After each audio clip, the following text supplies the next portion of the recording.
What's going on YouTube? Thanks for stopping by my channel. This is Home Remedy Fitness. My name is James. We have a rough one in the books today, I'm going to be honest with you. It's going to be 3 Tabatas. So the first one's being upper body, second one being lower body, and then we're going to wrap up with core, 15 minute, and a 12-minute section to end on a good note. I used a pair of 20s for the upper body department, a pair of 30s for the lower body department, 20s again to wrap up with our core movements. Definitely a rough one. The first section, we're going to be alternating between pushing and pulling, so biceps and triceps. Going to have some rows and some overhead presses in the mix as well. 2-minute rest, moving on to our lower body phase, and this is where I was struggling. Let me know in the comments how you all feel about this section, but I was definitely feeling it. We're going to be alternating between hip dominant patterns and knee dominant patterns. So we're going to be hinging, we're going to be squatting, doing some swings, doing some RDLs, doing some single leg strengths. So it's a rough one for sure. You're going to get your 2 minutes. We're going to wrap up with some core. So again, we're going to be doing some anti-rotation. We're going to be doing some hip flexion, very simple movements for the core to light you up on fire and send you on your way. But if you have any questions, any of these movements are kind of sticking out to you go ahead, jump to the back with everything dissected. If you're comfortable with this, let's let this play out, get your warm-up going, grab your waters, and let's hop into it. And then we'll have video as we go along, help you through things. So without further ado, let's get it started. Grab your weights, grab your water, and I'll see y'all on the other side. All right, let's do it.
Inside the rabbit hole, set me free from you.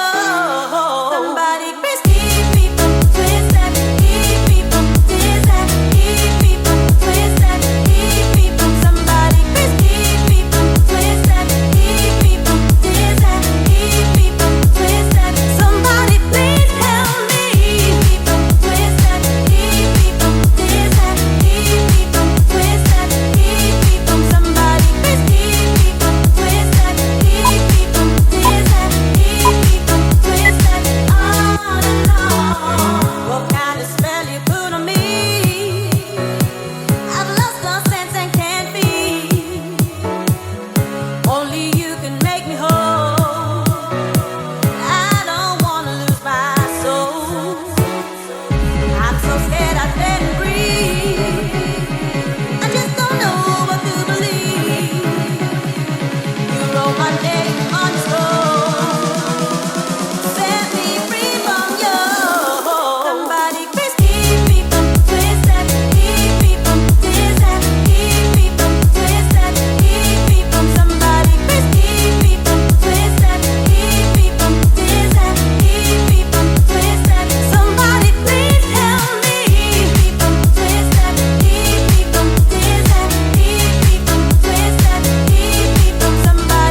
job as always, people. Thanks for tuning in this week. Hopefully you guys liked it. Simple movements, you know. We got the protocol of a Tabata, 40 seconds on, 20 seconds off. Just keeping it simple, keeping with it, keeping it structured, easy to follow, but we got a good sweat. I know I did. Hopefully you did too. Some upper body, lower body, and core. So can't get any simpler than that, but if it ain't broke, don't fix it, right? Thanks for stopping in. We'll try and switch it up a little bit more, maybe a kettlebell next week. But let me know what you like, what you didn't like. Be sure to subscribe, share it with somebody who you think might get a kick out of this workout, get a good sweat in. Thanks for staying with me. Appreciate the continued support. We'll see you all next week, all right? Bye.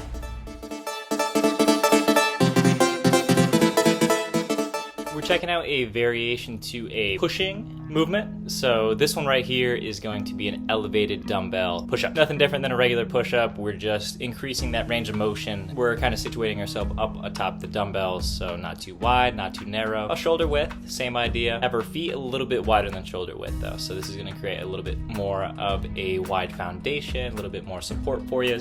That's what we're looking for. Like I said, greater range of motion here, being up on the dumbbells. We're just slowly gonna eccentrically lower ourselves. So if we're going down to a point and our shoulders are reaching forward and we're kind of, doing one of those numbers, we might feel some impingement, some tension, a little bit of numbness maybe. If that's your case, we don't want that. So go down to about 90 or go down to that great depth as long as our shoulder blades are retracted backwards. Nice proper form. Then we're gonna explode upwards, pressing away from the ground. Tight core, not raising our butt up in the air, not letting our hips sag.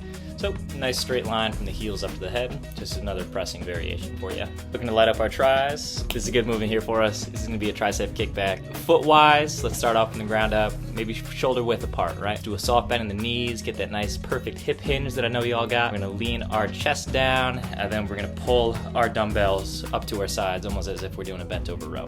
And that's gonna be our fixed position. This is going to kind of lock in our shoulders. We don't want swinging those dumbbells back. So lock ourselves in that row position, so shoulders down, shoulder blades retracted, and the only joint that should be moving is going to be our elbows. So the elbows are going to flex and extend. As you kick it back, that's when the triceps are going to engage. Triceps are working to extend the elbow, and then eccentrically lowering to bring the dumbbells back into that default position, the end phase. What we're looking for here, kind of touch base on it already, is a lot of rocking or a lot of movement in our shoulders. So let's say we kick it back and our shoulders dip down. Could be going a little bit too heavy, right? We want to lock everything in place, just the elbows move. And then on the eccentric phase, we don't want that weight taking us for a ride and then swinging us forward as well. Whole time, just being mindful, trying to keep those elbows being the only thing that is mobile. And then down south, squeezing our glutes, nice tight core. We don't want our lower back kind of swinging out. Squeeze our glutes, make sure everything is nice and tight as we go.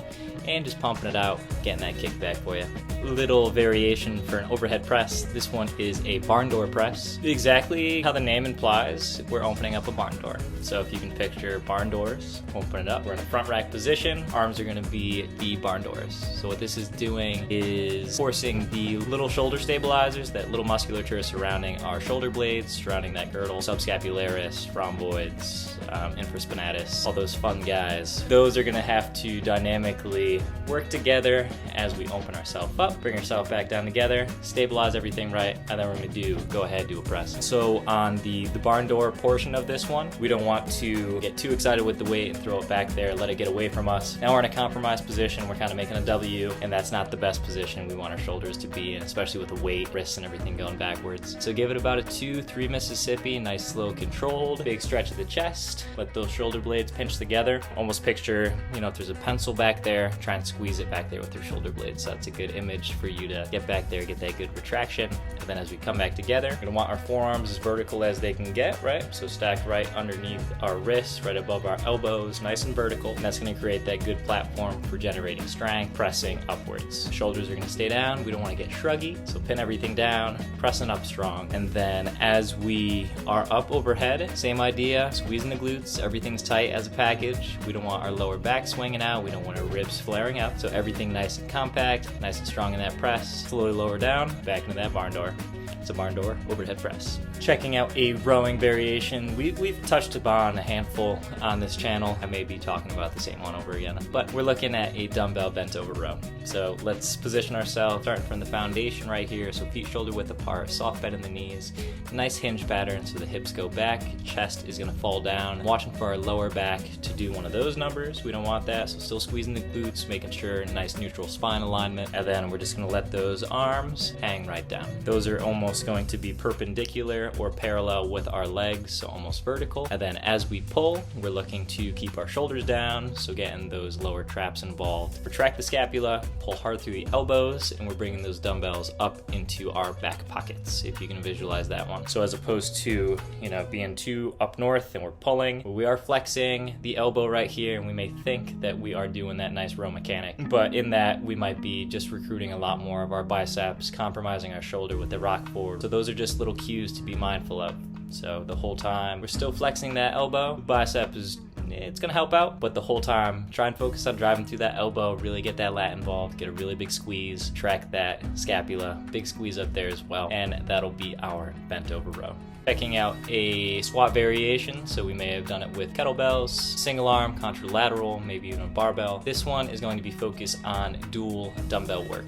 So if we bring those dumbbells up into our front rack position, that'll be flexed arms, flexed elbows, forearms as vertical as we can get them, right? So they're staying up in front of us. We're not letting the weight take our chest down. So pinch our shoulder blades together, pin our shoulders down, flex those elbows forward, really creating a nice shell for those dumbbells to stay up on. So all this is doing, as opposed to having the weight more so on our backside, being a hip dominant movement, being in almost a front rack position, this is going to be more of a quad dominant, knee dominant type of movement, and also recruiting our core more to stabilize, fight that forward flexion from the weight that's taking us there. So let's go about a little bit wider than shoulder width apart. As we begin our descent, we're going to squeeze our glutes, still tucking those hips up underneath us. We're not immediately doing the rock and letting our butt swing out. So tuck everything as we descend, chest up proud, driving our knees outwards, pressing hard into the outside of our feet. We're not letting our legs shoot in, anything like that. As we descend, being mindful of our butt wink, so all the way at the bottom. Some people are kind of prone to that little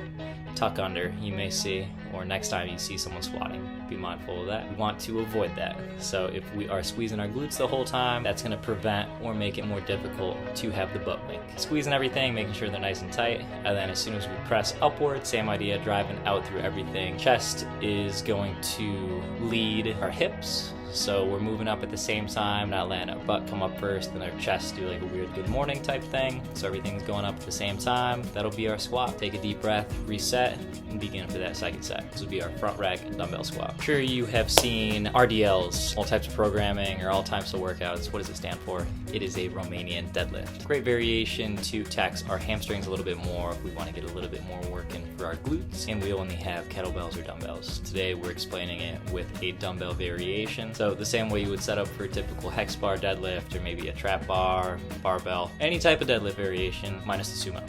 But we're gonna crowd over our weights, so we're having our dumbbells nice and close to our body, about shoulder width apart, a little bit wider than shoulder width. Soft bend in the knees. We're gonna have our hips go backwards, chest go down, shins wanna be near vertical. So if we are being a little bit too aggressive in our knee bend, our knees might protrude forward, go past our toes. That would just be a tall tale sign that we're a little bit too much knee dominant when this is a hip driven movement. Nice vertical shins, grabbing those dumbbells, and we can use those shins as almost railroad tracks if you can picture that. Follow them all the way down to the ground, hips are back, chest is down, shoulders are down.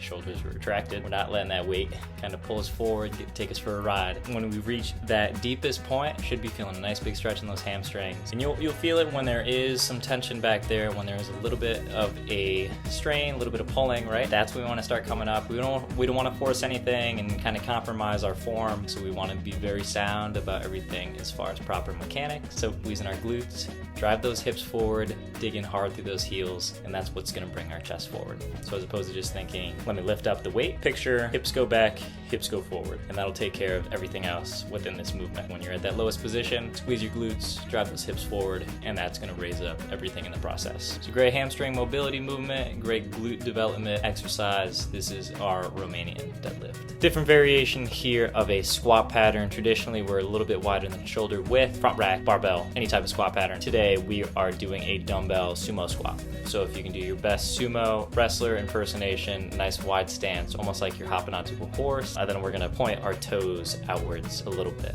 We're not trying to go like a duck, too wild outside, but we're getting a 45, open up the hips a little bit. Now with our dumbbells, we can have plenty of different variations here. We can do a mixed rack, we can do a front rack. Just for today, we're gonna hold them, both of them, in front of us. So what this is gonna do, we're gonna have that nice counterbalance, so the weight is gonna be out in front. That's gonna allow our torso to be a little bit more upright, more of a neutral spine, shoulders above the hips type thing. That's ideally what we're going for. So we're gonna try and squat down as deep as we can. We're gonna feel a big stretch in our adductors, so the groin muscles, big stretch on the outside of our hips as well, the abductors, and as deep as we can go, that's as far we're going. So if the dumbbells touch the ground, beautiful. If not, we can work to that. As soon as you get to that low position, squeezing the glutes, try and drive those hips forward as much as you can, standing up, lighten up our quads, lighten up our adductors, and just turn it into a squat. So shoulders back, pin down, engage the lats, engage the glutes, everything's nice and tight, compact, moving as a unit, and just standing up tall. This is a sumo squat. Hip dominant movement, this is gonna be extremely similar to a kettlebell swing. So if you're familiar with kettlebell swings, we are just literally changing one letter. So as opposed to a KB swing, it's a DB swing. Same mechanics, a little bit wider than shoulder width, having a slight bend in our knees. Hips are going back, squeezing the glutes, rocking our hips up underneath us, tucking that tailbone, and just acting as a pendulum. So as we extend, we pull backwards, right? We're bringing those dumbbells down, nice long arms. As soon as we reach that terminal point in the back, and those dumbbells are just about hitting our backside, that's when we're squeezing our glutes, driving those hips forward, and just letting that dumbbell swing. As soon as it gets to that high point again, moving to that hip hinge, very fluid, very rhythmic, moving down, big stretch of the hamstrings, squeeze the glutes, and repeat the process. This is a dumbbell swing. Lighting the core on fire here. This is a butterfly sit-up. So I'm sure we've done crunches, we've done sit-ups, we've done, all those core movements. This is just a play on that. We're taking the hip flexors out of the equation. So I'm sure if you've seen the Army commercials where the captain is holding onto the dude's foot, because when they're doing the sit-ups, your feet want to pull you up as well. So those are going to be your hip flexors. They turn on when the core stops working, or if it gets fatigued, or we're having a difficult time engaging it. Hip flexors are going to want to jump in to flex that torso. So in a butterfly sit-up, open up the legs, taking the hip flexors out of the equation. So now it is a must for your abs to do the brunt of the work. That's going to be the one that's pulling you up to safety, getting that chest up, getting a full rep, as opposed to the hip flexors. So we can do, a couple variations. We can do it with just body weight, reach for the sky, reach for the toes. We can grab a dumbbell, grab spit, hold on for dear life. Don't drop that on your head. Try and keep that as vertical as you can. Push it up towards the sky, push it up towards the ceiling. Either or, loaded or unloaded. This is our butterfly setup. Taxing our core a little bit, we are looking at a dumbbell knee tuck. Different variations for everyone. We can go over it right here. This will just be holding a dumbbell up above us. We can do one dumbbell, we can do two dumbbells, depending upon your level of expertise, your fitness levels. We do no dumbbells, have our hands off to the side and just do the leg. But all we are looking for here is to maintain nice neutral alignment of the spine while the heels and lower half extend. So we're really gonna be feeling it in our lower core. Might be feeling your lower back. If that core is a little bit too weak, you're gonna get some arch going on back there. That's what we're trying to prevent. So if you feel that little bit of tingling going on back there, you feel that lower back trying to get up off the mat, go back to that start position before that, or right to that end point, then you pull it back. But if we are squeezing our glutes, we're rocking our hips, tucking our tailbones up underneath us, straight line from the tailbone up to the head, right? So everything's nice and straight. You just let one leg go out, have that heel be about an inch above the ground, drive that knee back up into you. If you want to level up a little bit, you can do both legs out at the same time, level up a little bit more, then we can hold the dumbbells, repeat the process, but the whole time really trying to engage our glutes, engage our core, and just driving those knees up. Find the distance that works best for you and your fitness level today, and just run with it. This is a dumbbell knee tuck. Planking has gotten far too boring for you. It's far too easy. You can hang out there all day. So that's why we're here. We're spicing it up a little bit. This is going to be a low plank with an alternating single leg abduction. Single leg abduction, I'm sure you've seen abduction on this channel before, but if you're looking at aliens getting abducted, it's taking away from the cornfields, or it's going away from the midline if you're looking at it through a fitness lens. So if we're down in our low plank, forearms are going to be parallel to one another, 90-degree angle at the elbow. We are pressing backwards, we're not shrugging all forward, protracting our shoulders, we're not doing a sag, we're not letting our scapula rub up on one another. So pressing down, straight line from the heels to the head, driving our toes into the ground as firm as we can. That's our low plank positioning. And then now to be abducted, we are going to lead with our heel. We're going to lift that leg out to the side as much as we can. If it is 1 inch today and we start feeling some wavering, we start feeling that glute light on fire, 1 inch is totally fine. If you bring it back to center, as long as that rep is perfect, then you're good. Go with that distance. If you really want to push it, if you think you can move past that with proper form, with a nice neutral spine as we're going about it, go ahead. As we extend, lead with the heel, like what I was saying. You see some people, maybe pinky toe goes out first. Just take that mental note. Lead with the heel, and that's just gonna accentuate the load on your glute med. That's gonna be the one that's kind of taken over. You're gonna get a little bit more of external rotation in our hip, lighting that glute on fire. And as you rotate, you may feel the back starting to go like that, starting to bend down a little bit. That's what we're gonna try and avoid. We might rotate a little bit in towards that floating leg. That's what we're gonna try and avoid as well. So the whole time squeezing our glutes, tucking our tailbone up, nice neutral spine, get that abduction, plant it, switch sides. That's too crazy for us. If we're dying, we're having a hard time, having a rough go at it, we can just do toe taps. That's totally fine. So if your feet are out here, you can do boom, boom. Just tap that toe off to the side, still getting the same properties as if we were to hold that leg out to the side. Just modifying a little bit to work for us today. Still get that good sweat in. So this is a low plank with an alternating single leg abduction. Checking out a bear stance exercise. If you're not familiar with the bear stance, here is what we are looking for. We are having our wrists underneath our elbows, underneath our shoulders, about shoulder width apart. Bingo, got it. We're gonna have our head to our tailbone. Boom, straight. Check. We have our knees underneath our hips, lovely, and then parallel line from our knees to our ankles, or the best we can get to it. I know my bear stance isn't perfect, so I don't want to tell you one thing and then do another. That is kind of the blueprint. That is the archetype for our bear stance positioning. What we're doing here is a pull through. So we are fighting rotation. We are also assisting in rotation, creating a little bit of pulling strength, and just having our glute and proprioception, core light on fire, everything to stabilize as we go about this movement. So let's start off with the dumbbell on our right hand side. It's going to be about just below our mid chest, so a little bit above our belly button, but we don't want to be reaching down. We want a nice line of pull as we go across. So set that weight up, that dumbbell, that kettlebell, whatever it might be today, and we're going to be in our bear stance. So if it's on our right side, left arm goes through. You can pick it up, place it on the other side. You can do a drag depending upon whatever surface you're working on. Some surfaces drag a little bit easier than others. Some don't drag at all. So whatever works for you today, pick it up, plant it on that side, and then we're going to be alternating between side and side. A couple things to look for right here, being that we are lifting a weight and we are focusing on balancing, stabilization, and all that fun stuff. Let's say our right hand is up, pulling that dumbbell. We might have that propensity to lean into that right arm now that it's missing. We might feel our left arm move backwards now because it can't support the load of the upper body. Our hips might favor into the left side just because maybe it's no longer stable on that side. It's ejecting like the Titanic. It's going over to the stable side. To combat all of that, if our right hand lifts up, push your right foot into the ground as hard as you can, and that's going to engage your quads, stabilize your hips. It's going to get that cross section going on from left arm to right foot, and then working up the chain. If your right arm is gone, still driving hard into that left arm. Really protract that shoulder blade, pack everything down up top, and you are just like a pillar right there. So nice, strong, stable. Then we can perform the pull, repeat the process on the other side. We're not trying to go too quickly. If we cannot move the weight without getting all funky and swinging all over the place, that's totally fine too. You can be in that bear stance, just lift up an arm, get comfortable in that positioning, get comfortable in being reactive towards the instability of removing limbs from plank positionings. So find something that works for you. This is our bear stance, pull through.